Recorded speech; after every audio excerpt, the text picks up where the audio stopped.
लोकसभा चुनाव में आज 49 सीटों पर वोटिंग हुई, लेकिन इस दौरान कई स्थानों से टकराव और धांधली की शिकायतें दिन भर मिलती रहीं। ईवीएम में खराबी और वोटरों को रोकने की खबरें भी सामने आई। सबसे ज्यादा हंगामा रायबरेली सीट पर दिखाई दिया, जहां से राहुल गांधी चुनाव मैदान में हैं।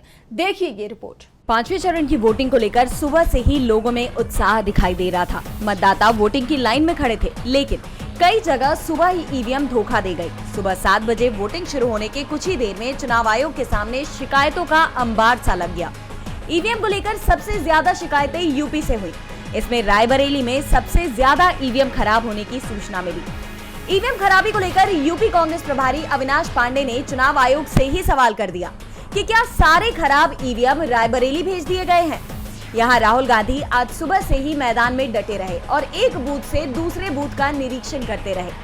कांग्रेस ने रायबरेली में बीजेपी उम्मीदवार दिनेश सिंह और उनके समर्थकों पर मतदाताओं को प्रभावित करने और बूथ पर कब्जा करने की कोशिश के आरोप लगाए।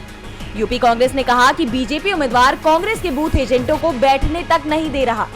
इस बीच सपा ने दावा किया है कि बीजेपी को हार दिखाई दे रही है, जिस कारण से वो बौखला गई है। कौशाम्बी में मानिकपुर मीरगढ़वा में बीजेपी के लोगों ने दलित परिवार को घर में घुसकर पीटा है, क्योंकि इन लोगों ने बीजेपी को वोट नहीं दिया।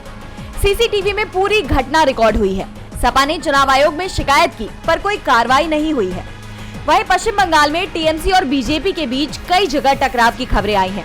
बैरकपुर सीट से बीजेपी उम्मीदवार अर्जुन सिंह और हुगली से बीजेपी की लॉकेट चटर्जी ने टीएमसी पर बूथ पर कब्जे के आरोप लगाए। टीएमसी कार्यकर्ताओं के साथ उनके टकराव के वीडियो भी सामने आए हैं।